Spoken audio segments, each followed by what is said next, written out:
India Kisan సభ 89వ ఆవిర్భావ దినోత్సవాన్ని తెలంగాణ రాష్ట్ర వ్యాప్తంగా అన్ని జిల్లా కేంద్రాలు, మండల కేంద్రాలు, గ్రామాల్లో నిర్వహించాలని తెలంగాణ రైతు సంఘం పిలుపునిస్తూ ఉంది.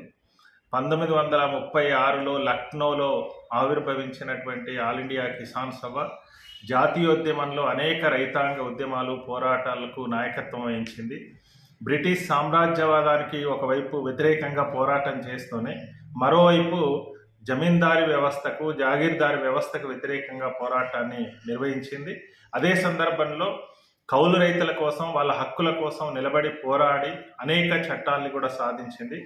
ఆ రోజు ఏర్పడినటువంటి ఆల్ ఇండియా కిసాన్ సభ భూమి సమస్యని పరిష్కారం చేయాలని చెప్పి అనేక ఉద్యమాలు, పోరాటాలు చేసి త్యాగాలు చేసింది.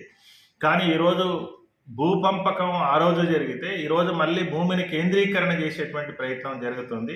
మొత్తం దేశవ్యాప్తంగా ప్రయత్నం జరుగుతుంది. తెలంగాణ రాష్ట్రంలో కూడా భూమిని కేంద్రీకరణ చేసే దానికోసం ప్రయత్నం చేస్తున్నారు. ఈరోజు వెనుకబడినటువంటి తరగతులు, దళితులు, గిరిజనులు, ఎవరైతే చిన్న సన్నకారు రైతులు ఉన్నారో, ప్రభుత్వ భూములు సాగు చేసుకుంటున్నటువంటి వాళ్ళు ఉన్నారో, అభివృద్ధి కార్యక్రమాల పేరుతోన బలవంతంగా భూముల్ని సేకరించేటువంటి ప్రయత్నం కూడా జరుగుతుంది. 2013 భూసేకరణ చట్టం వచ్చినప్పటికీ కూడా దాన్ని కూడా తుంగలో దొక్కేటువంటి ప్రయత్నం చేస్తున్నారు. మరోవైపు వ్యవసాయ రంగాన్ని బడా కార్పొరేట్ సంస్థలకు కట్టబెట్టేటువంటి ప్రయత్నం ఈరోజు కేంద్రంలో అధికారంలో ఉన్నటువంటి కేంద్ర ప్రభుత్వం చేస్తూ ఉంది. దీనికి వ్యతిరేకంగా రాబోయేటువంటి కాలంలో సమరశీలమైనటువంటి పోరాటాన్ని, రైతాంగ ఉద్యమాలను నిర్వహించే దానికోసం ఈ ఆవిర్భావ దినోత్సవం సందర్భంగా కార్మిక కర్షక ఐక్యతని చాటుదాం.